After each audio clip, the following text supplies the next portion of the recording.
Greetings and welcome again to this course on CFD. Last 3 classes what we had seen, introduction to turbulent flows, we tried to derive governing equation for turbulent flows, try to understand the term Reynolds stresses. Reynolds stresses has 2 main components, one is a normal stress, other one is a shear stress. Totally there are 6 unknown stresses. Then we also learned few other new terms like turbulent kinetic energy, dissipation rate, specific dissipation rate, eddy viscosity and Boussinesq eddy viscosity concept. In today's class, we will continue that, try to understand something about how to model or what are the models available to close the system of equation. Particularly, we will focus on what is known as a standard turbulence model. Just to recall what we did in last few classes, we defined a term called turbulent kinetic energy, use a symbol k, dissipation rate epsilon, specific dissipation rate omega, and they are all related to eddy viscosity on the basis of dimensional arguments as shown here. Mu t is a eddy viscosity, T is a subscript used to denote it is for turbulent flow, equal to rho k over omega or mu t equal to rho k squared over epsilon, and k, epsilon and omega are related to each other as epsilon is equal to omega into k, and you can check with the units on each side whether they are matching. We can set up transport equation which are again basically partial differential equation separately for each one of this quantity, turbulent kinetic energy, turbulent dissipation rate, specific dissipation rate. If you have set up that equation and you have solved that equation, then respective variables will be obtained after solving those equations. Then turbulent eddy viscosity is calculated using this relation, and it is used to close or to model Reynolds stresses based on what is known as a Boussinesq assumption. The Boussinesq assumption is shown in the form of expression here. We learned that ui prime uj prime bar is a Reynolds stress, ui prime is a fluctuation in one direction and uj prime is a fluctuation in another direction, is equal to tau ij, or in some sense you can use r I j equal to mu t multiplying dou u I by dou x j, which is a velocity gradient, and dou u j by dou x j, which is also velocity gradient, and this is based on mean velocity, minus 2 by 3 k into delta I j. Delta I j is a Kronecker delta. We learned when I is equal to j, it will have value 1, when I not equal to j, it will have value 0. Now, if you look at this expression, mu t is related to either to k and omega or k and epsilon as shown here, and the product, the velocity strain is actually based on mean velocity. So, we solve Navier-Stokes equation, average Navier-Stokes equation, we will obtain u bar, we solve k equation or epsilon or omega equation, we get respective quantity, then this is replaced, that is the turbulent stress is replaced using this relationship. One additional information, as I mentioned last class, we need to have out of the 3 minimum 2 quantities to be known. What are those 3 quantity? Velocity scale, length scale and time scale. If any 2 is known, then third can be related. So, these equations, that is equation for turbulent kinetic energy, dissipation rate and specific dissipation rate, they are supposed to give information when it is solved, information about velocity scale, length scale and time scale. For example, k equation when it is solved, it will give information about velocity scale. So, if we take a square root of k, which is basically meter per second, that is actually velocity. So, when you solve k equation, it will give velocity scale. When you solve epsilon equation, it will give length scale. and when you solve omega equation it will give the time scale. That is how this epsilon is equal to omega k relationship is obtained. So, any 2 should be obtained to close the system. We will go back and look at the equation once again. We again insist on knowing the index notation. So, Navier-Stokes equation is shown here. First term on the left hand side is a time derivative term, second term is a convection term equal to pressure gradient term plus viscous diffusion term. So, I will take a value of 1, 2, 3. For every value of I you get one equation. For example, if you substitute I is equal to 1, then you will get u momentum equation or x momentum equation. If you substitute I is equal to 2, you will get second momentum equation, and I is equal to 3, you will get third momentum equation. We also mention if the index is repeating, then it is a summation. So, the second term the index j is repeating, then for every value of j you get one unique quantity, but each one of them are summed up finally. And we also learn that if this index is repeating, that index is called dummy index. If the index is not repeating, it is called free index. So, the free index here is I and the dummy index is actually j. Now, we apply the decomposition. Decomposition is u, for example, can be decomposed into u bar plus u prime, where u is an instantaneous quantity, u bar is a mean and u prime is a fluctuation. So, you substitute the decomposition for each variable in this term. So, first term for example, dou by dou t and u I is written as u I bar plus u I prime. Similarly, u j and u I and pressure and other term. So, each term is written with a decomposition for the respective variable. Now, the first equation, as I have been telling before, is a Navier-Stokes equation, but in the case of turbulent flow context it is interpreted as instantaneous velocity component used in the Navier-Stokes equation. So, this is after decomposition applied, and in this equation it is easy to write after doing the time averaging for each term. The case of convection term it requires a special treatment. Now, if you subtract this mean equation from the instantaneous equation, then you apply averaging, then it will result in what is known as the equation for fluctuating quantity. Now, how this is arrived? What did we say? We said u instantaneous quantity is decomposed and written in the form of u bar plus u prime, mean and fluctuation. So, if you want fluctuation, you subtract mean from the instantaneous. So, u minus u bar will give you u prime. The same is used for the entire equation as such. So, the first equation is an instantaneous Navier-Stokes equation and the second equation is a Navier-Stokes equation with the decomposition applied, and you subtract one from the other, then you get equation for fluctuating quantity, and that is written as shown here. Now, if you look at this equation again very closely, you have I and you have j. J is an index that is repeating, which is called dummy index, and I is a unique index, that is a free index. So, this equation is written for one fluctuating quantity for every value of I. I is equal to 1, you get one fluctuating, I is equal to 2, you get another fluctuating quantity. So, you can write this equation with index change, but still the basic information is that it is for the fluctuating quantity.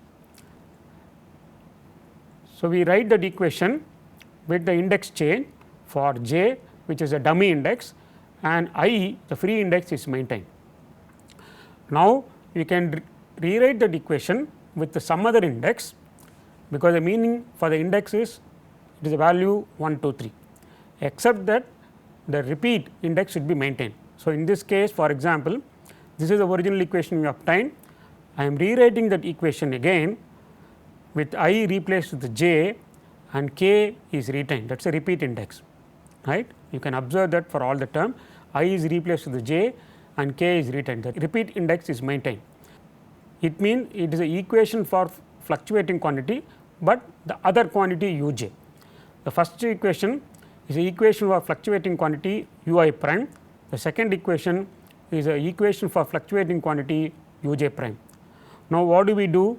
We multiply the first equation by u j, second equation by u I, sum them up, then take average. So, multiply the first equation by u j prime and the second equation by u I prime, then take average. Why do we have to do? We want Reynolds test, and the Reynolds test is actually u I prime u j prime.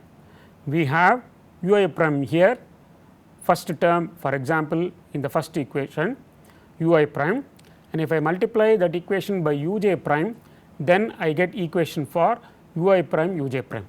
Similarly, the second equation u j prime is there, I want u I prime u j prime. So, I multiply that equation by u I prime. So, you do this operation, that is first equation is multiplied by u j prime, second equation is multiplied by u I prime, then take average, that will result in an equation as shown here. Okay. All the mathematics is done and then final expression is shown here. So, in this equation, for example, the variable is u I prime u j prime bar. U I prime u j prime bar is actually Reynolds test. In other words, we are able to obtain a transport equation or PDE equation or a governing equation for Reynolds test. So, it is possible to obtain equation for fluctuation as shown here and equation for Reynolds test as shown here. If you can recall equation for mean momentum equation that we had a new term u I prime u j prime appearing, and we defined that as a Reynolds test term, and we wanted to close the Reynolds test term, and we want for that we started deriving equation, and you observe here it will result in additional unknowns rather than closing the system. This equation will result in additional term, that is u I prime u j prime multiplying with another term u k prime. For each variable we get one term, totally it will result in 27 terms, hence the system is never closed. And there are many other new unknowns. For example, look at this term, pressure term, here it is u I prime dou p prime by dou x j. So, this u I prime itself we do not know, and there is a p prime is a fluctuation, derivative of the p prime multiplying by u I prime, we have no idea how to replace this term. That is why it becomes difficult in the case of turbulence modeling. Nevertheless, deriving this equation is very helpful, we are going to see that. So, that same equation is written once again here. Now, what do? There is a procedure called taking the trace, in other words contraction, or taking the isotropic part. Let us see what is the isotropic part. We learn that Reynolds system u I prime u j prime bar is actually a matrix, second order tensor. Along the diagonal of the matrix you have a normal stress, off the diagonal you have a shear stress. For example, u 1 prime squared, u 2 prime squared, u 3 prime squared, these are all normal stresses, and off diagonal u 1 prime u 2 prime bar, u 1 prime u 3 prime bar, this is a shear stress. So, when you say trace contraction for a second order tensor, then you consider only the isotropic part or along the diagonal. So, in this equation if I substitute same value for the index I as well as j. So, I equal to 1, j is equal to 1, I is equal to 2, j is equal to 2, I is equal to 3, j is equal to 3, then I will get 3 equation corresponding to 3 normal stresses. Now, you sum them together, that will give you the turbulent kinetic energy k. In the form of expression it is shown here tau I. So, we wrote tau I j for Reynolds test. Now, we have same value for the index I as well as j. So, it is now written tau I by 2, and what is tau I? Is a normal stress. So, u 1 prime squared bar plus u2 prime squared bar plus u3 prime squared bar. Now, this is what is known as a turbulent kinetic energy or TKE. So, if I reduce this equation using the trace or isotropic part or a contraction, then I will get an equation for turbulent kinetic energy. That is the idea. Okay. That is what it will happen. It is shown here. This is a transport equation for turbulent kinetic energy. Again, we try to understand each term. First term is a time derivative term, second term is a convection term. These two terms are on the left side. On the right side, you have first term, what is known as a production term, fourth term is a dissipation term, and there are three terms in the fifth term. First term in the fifth term is actually diffusion, but the diffusion is by molecular viscosity nu. The second term is also diffusion, but it is by u prime, in this case u j prime. So, it is called turbulent diffusion, and third term is also diffusion, but that is by pressure. So, we have first term in the fifth term as a molecular diffusion or viscous diffusion, second term is a turbulent diffusion, and third term is a pressure diffusion. Now, in this equation, if you look at, we have to replace second term and third term and try to combine along with the first term using the defined quantity for k epsilon or using the Boussinesq Eddy viscosity concept, and that is a modeling. We have done all this. Now, we look at the details. So, turbulent transport first, that is turbulent transport is the second term and the fifth term, that is the term that I am showing here. So, ui prime uj prime is a Reynolds stress, and that is transported using the third quantity uj prime. That is the way this term should be interpreted. I repeat again, ui prime uj prime is a variable in this equation, for example, that is a Reynolds stress, and the agent that is responsible for transporting the term is a uj prime. That is why it is referred as a turbulent diffusion term. In very generic form, we write that as a phi, the Reynolds stress term we can interpret it as a phi, and uj prime is your quantity.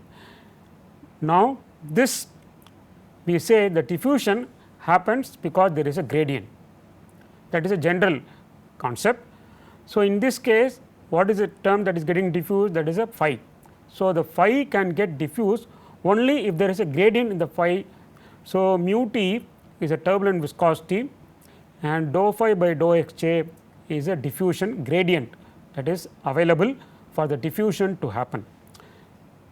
Now, the pressure diffusion term, that is p prime uj prime, and turbulent diffusion term, they are put together and they are written as mu t by sigma k dou k by dou x j and with the minus sign. Now, this dou k by dou x j is again is a gradient in kinetic energy, because this is a equation for kinetic energy. If you solve, the variable that you will come to know is only k, hence we use gradient of A as a known, and these two unknowns are replaced with the quantity that is known. The quantity that will be coming to known when you solve this equation is k itself, hence we write dou k by dou x j. Now, dissipation term epsilon is model based on dimensional argument as c mu k to the power of 3 by 2 by L. So, finally, we get a modeled turbulent kinetic energy equation as shown here, and we have Boussinesq Eddy viscosity concept to close or to replace the Reynolds stress as shown here.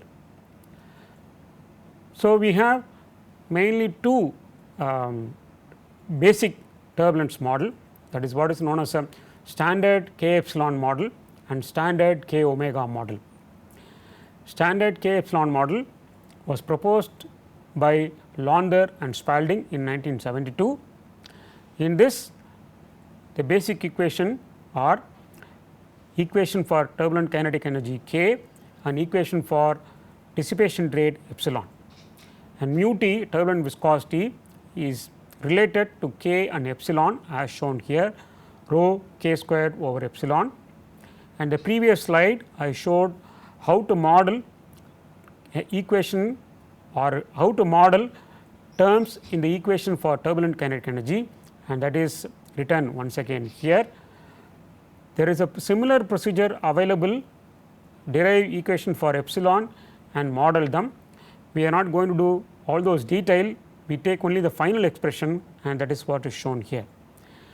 It has 5 constants as shown here, C epsilon 1, C epsilon 2, C mu, sigma k and sigma epsilon. So, equation for turbulent kinetic energy, dissipation rate along with these 5 constants with this relation for mu t is called standard k epsilon model. We are going to see another standard model, standard k omega model. Mu t is related as shown here, rho k over omega. Equation for k and equation for omega are shown here. It has again different sets of constants and so on. It is not possible to go through details of the derivation. The intention here is only to introduce turbulence model equations, and I am showing here standard k omega model equation. So, in many commercial software, this is the equation that is solved when you choose the option k omega model. Now, these are constants and these are functions which are again tested and derived for standard benchmark flows. To conclude, these equations along with the constants given are referred as a standard turbulence model. They are also referred as a high Reynolds number model or high RE model. You have to be careful about the word high RE. When you say RE, here it refers to local Reynolds number. Again I go back to the first definition. Reynolds number is related to velocity scale and length scale. So, depending on the choice of the velocity scale, length scale, you will get different Reynolds number. You can for example, flow through a circular cross section pipe, you can take mean velocity as a velocity scale or the central velocity as a velocity scale. Similarly, diameter can be the length scale. If you take some other cross section, the hydraulic diameter can be a length scale. So, depending on the definition of velocity scale and length scale, you get different Reynolds number. Now, in turbulent flow, it is also possible to define Reynolds number based on k as well as epsilon. As I mentioned before, k when you solve it gives a velocity scale, and epsilon when you solve it gives a length scale. So, you can define Reynolds number based on k and epsilon. Similarly, it is also possible to define Reynolds number based on k and omega, and this high RE refers Reynolds number defined based on local velocity and local length scale. So, constants used in these equations are obtained based on experimental data on some standard canonical problems. So, in fluid mechanics we have canonical problems, they are jet, wake, mixing layer and bound layer, and some standard benchmark problems. So, we have experiment data and these constants are obtained so that these experiment data can be reproduced.